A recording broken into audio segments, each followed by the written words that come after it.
It has become clear that the decision to move A&E from Poole Hospital to Royal Bournemouth Hospital, which I now refer to as RBH, was fundamentally flawed.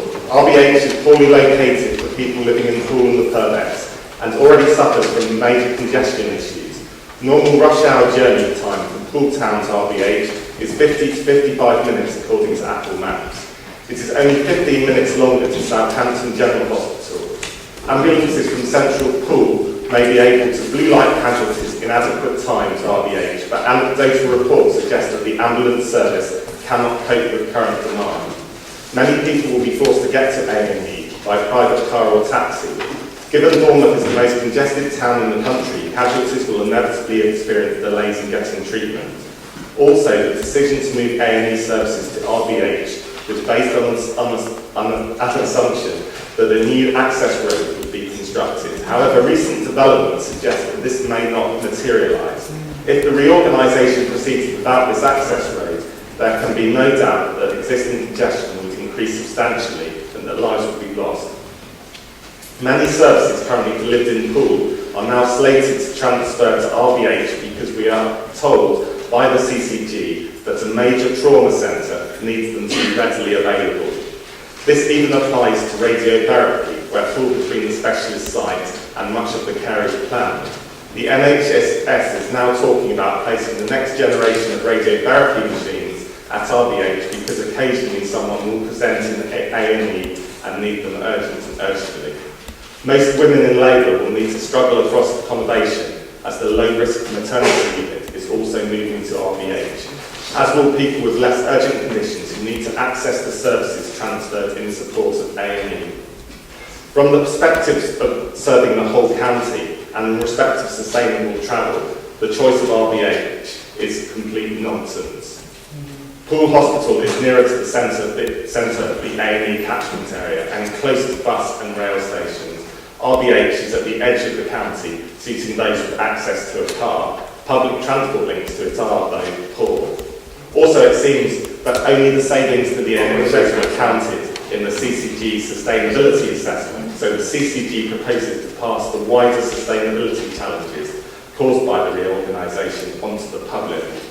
The impact on staff has been underestimated. The major upheaval that will be associated with the reorganisation will not only cause many employees to endure more difficult journeys to work, it is damaging morale. I have been informed by officers that it is not appropriate for the Council to refer the reorganisation to the Secretary of State with a request for an independent review, because this is the role of the Council's People, Health and Social Care Committee. Dorset Council's Health Committee has already referred the CCG's proposals to the Secretary of State. It would take several months for Poole's Scrutiny Committee to complete such a review.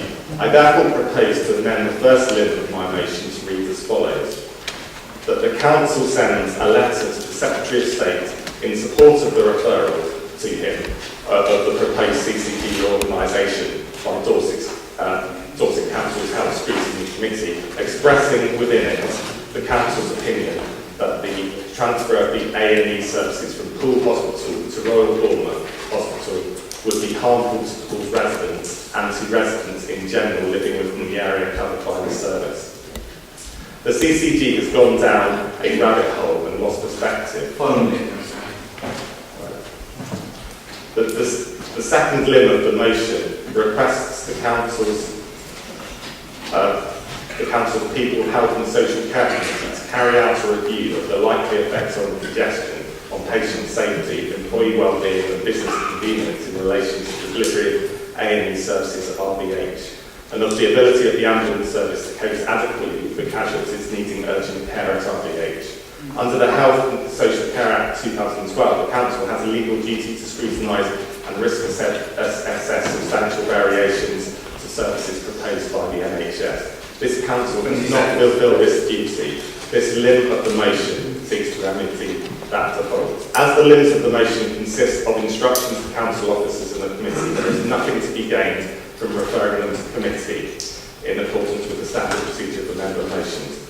We will just risk the Secretary of State making a decision before we can contribute. I therefore propose that the motion be debated this evening. I'd like a reported vote on the decision whether to refer, and if there is a decision to debate it tonight, on the reported vote on the decision as well. Thank you.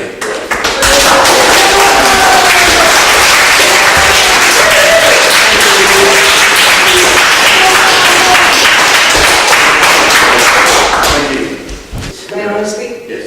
Thank you. I'm supporting this motion in an effort to move the matter forward this evening. Under the Health and Social Care Act 2012, this council has a duty to scrutinise and make a risk assessment of substantial variations of services provided by the National Health Service.